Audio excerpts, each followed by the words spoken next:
Okay, so a lot of fan questions about my bow setup. You hear me mention it a lot, so I want you to physically see it. If you got, for you new guys that have not seen this, I'm physically going to take an IQ bow sight off, and then I'm going to explain why I use IQ. So, best damn thing you could ever buy. Sight cover from Cabela's for your bow. Saves you. So, if you notice, this is a right-handed bow, like yours. The difference is your sight is over here. My sight is over here. After my wreck, lost vision in my right eye, so I still shoot a right-handed bow with my left eye. And basically, I cut my draw length from 29 to 28 and a half. So when I draw back, I can put the string on this side of my nose, right on this corner. So I'm looking with my left eye. I can't see anything out of this right eye. I could not shoot at all with my right eye. Some people has even said I make it up. I wished, my friends, I was making this up, but I am not. So I want to show you today, not only is it on the left side of the riser, but it is shimmed off the left side of the riser. And that is close to 3/4, something like that. I don't have it all mic'd. I know that the screws that you're going to need to do this is going to be probably 1 3/4 long. These are, your normal sight screws are about that long, and this is mine. I order these. That's a 1024, same as all the rest of the bow sights. I have mentioned 2 bow companies that when you tap through this way, because the sight's meant to be screwed on over here, you can't screw it in from over here. And if they tap it all the way through, it screws right in.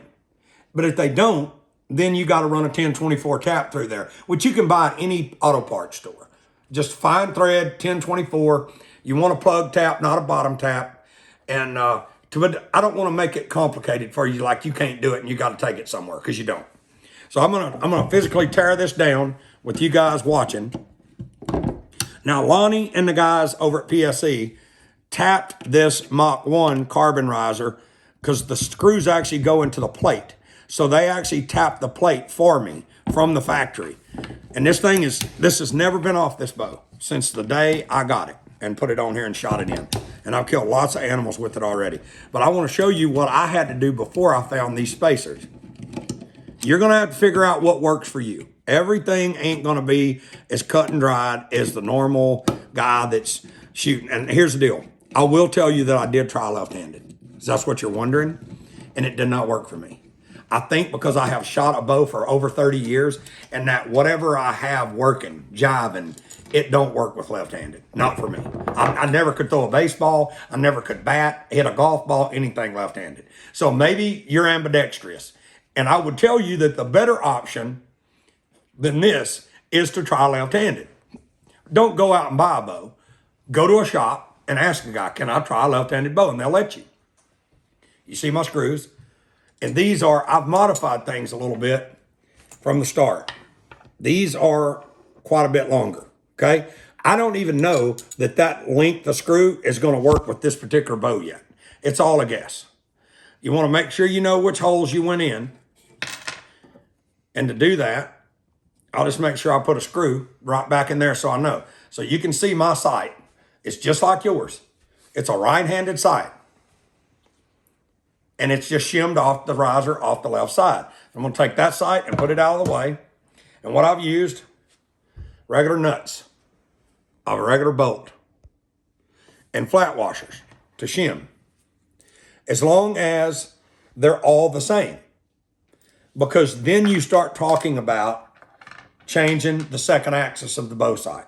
Or actually the first, which the first is the axis of how level the bow is and the sight being level too. Your bow can't be like this and your sight's level. You want to find a flat spot on your riser or your rest here or the string, put a torpedo level there, level that up, and then it's the bubble. You want this level on your string and that bubble to be perfect.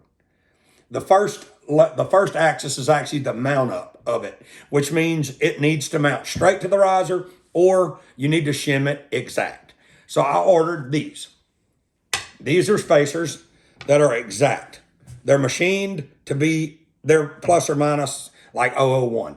So I know they're going to be level when I put them on the bow. So now what I'm going to do is lay the bow down and put my shims in position. Right there. And this is a brand new sight. This is the Pro Hunter. And that third pin moves. So you got 20, 30. And then as you can see, you have an indicator. I can mark it. If that's 80, I can put a mark there and I know that's 80. Or if I'm having trouble seeing it and my bow's sitting in my lap, I can mark it on the outside as well. And they send extra tape.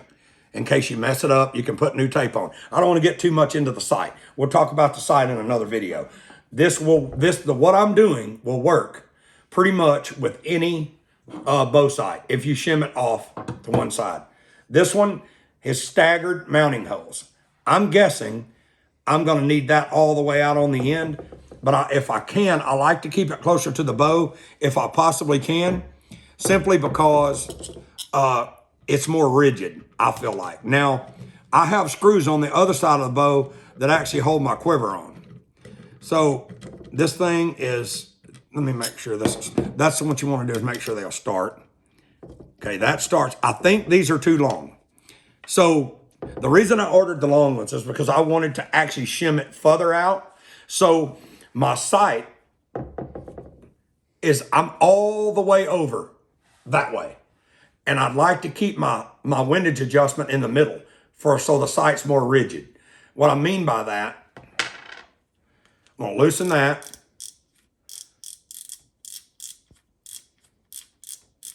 And you see how I'm in the center of my windage. I'm not round. If you look at this sight, it's way more that way. So that means I didn't shim it out enough to bring my scope back in to be center. But I don't want to get into all that. I just want to show you how I mount this thing on the bow. I think I'm going to actually have to use the shorter screw. See, I'm going to do this live for you guys so you know that there's no crap to this. And it's difficult, guys. It's not the easiest thing that I've ever done in my life to have to switch. But listen, I didn't have a choice. If I wanted to continue to bow hunt, I had to do what I had to do. Put your shims in, set your sight down, go through the shim, find your screw hole. And it's a lot easier if you just go ahead and put your wrench in there and then you can get that thing started. So you see what I'm doing. I'm physically shimming the sight off the left side, which is above my riser. And it may be that I'm hitting the quiver screws on the bracket on the other side. You see? Oh no, that's just the scope because I loosened it. So that is going to come in pretty level. So let me tighten this. Just make sure everything's tight before you start doing this.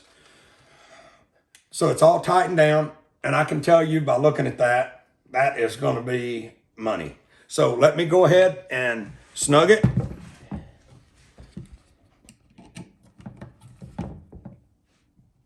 Don't get crazy with it. Snug it down like that. So basically, you can watch all the other stuff I said. Essentially what I did is I got longer sight screws. Those are about 1.25 inches. These are 1 3/4 inches.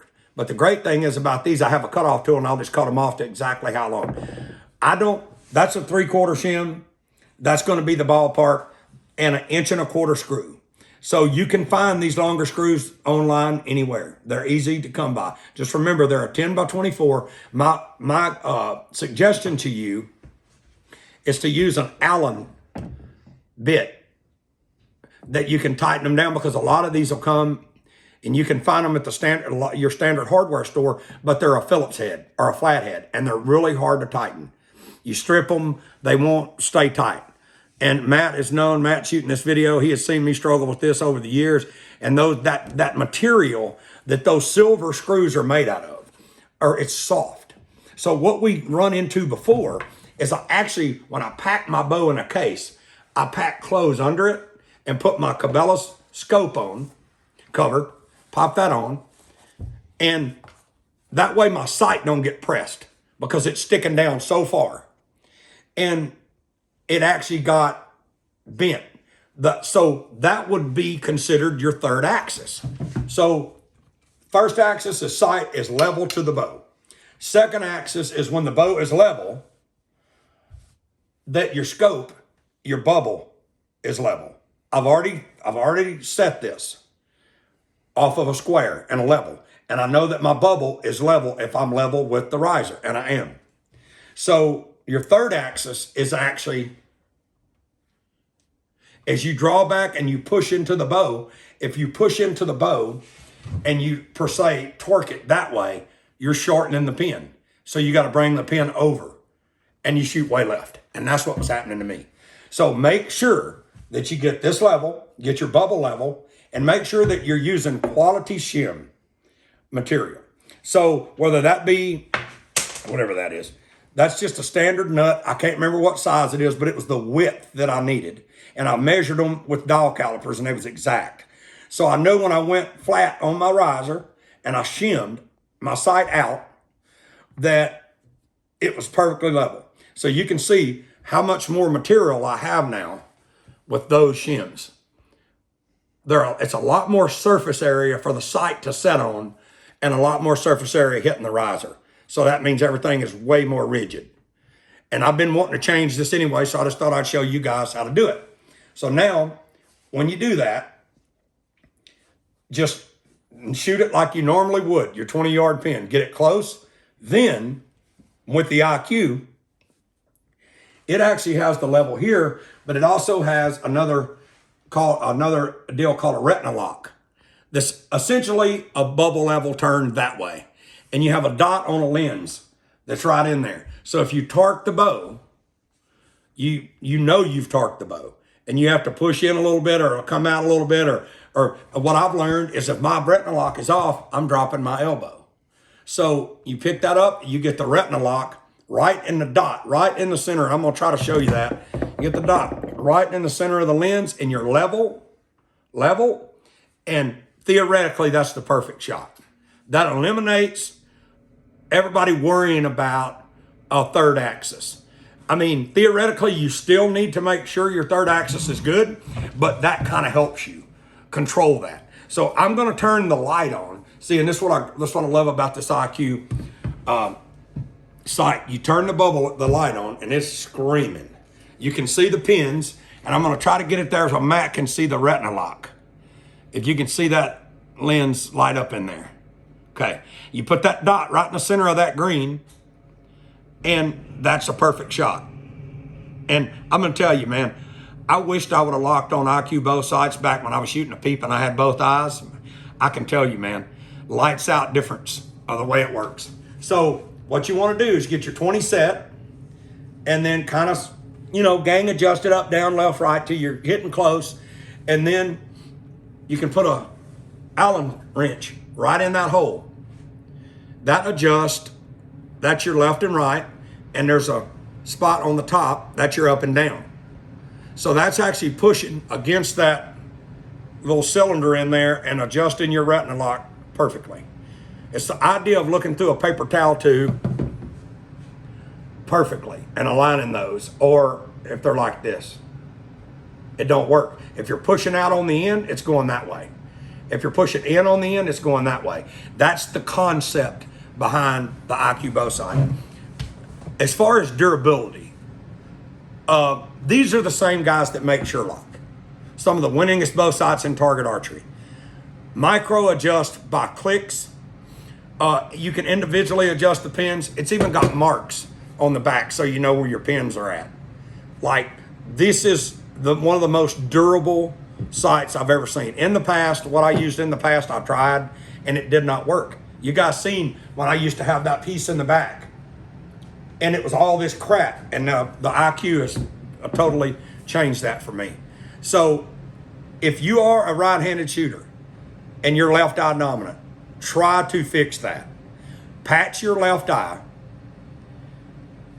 Or if you're left eye dominant, patch your right eye and learn to shoot.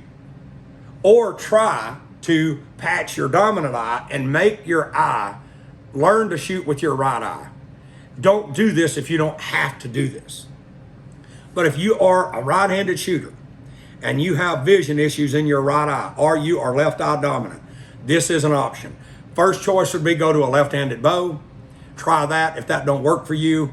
A lot of people have asked me, so I wanted to show you this. So you essentially, we'll run through it real quick again. Longer screws, about 1.25 inches long, 1024 thread pitch. Very few risers I've ever seen is not threaded all the way through. If you can't get your screws to start over here, go ahead and run your tap through this side all the way through the riser. And then blow the chips out, run your tap back through this way, and make sure your screws will start before you start this project. Get your little shims like this. There's a lot of different things you can use, shim stock. I would not use nylon. Or some kind of plastic. I would use aluminum or steel. And shim your sight off your bow to the left for a right-handed shooter. And you can see how far, if you look at my rest, how far my sight is left of the arrow. I've been shooting a bow for 30 years. I'm not telling you guys this works for everyone. But if you trust, and I will honestly tell you, you have no other option other than IQ. Because what I found is I could stand up on the range at 20 yards and I could drill with it. But when I sit in a chair or I'm in a tree stand or anything and I change position of the way I'm shooting the bow, without the IQ, I have to have the no peep in the back with the pin. And then you have to align the two pins. So with the IQ retina lock technology, which is the only side on the market that has it, it makes you be able to shoot this way. And it has cost many animals their life and kept me a job for the last 5 years. So if you're serious about doing it this way, the IQ bow sight's the only way to go. Get you some long screws, 1024, get you some shims, 1/2 to 3/4 long, thick, put them on there and make sure you got your deal lined up. But remember, level that bowstring, level that sight, second axis, says it right there, second axis. It's those two screws. Get this level, crank it down, lock it down, then your bubble is level with your bow being level. And then start from there. And then have a friend help you with the IQ. Ultimately, you want to be drilling your target at 20 yards, and that IQ, you want that dot right dead center of that green lens. And that's the perfect grip every single time.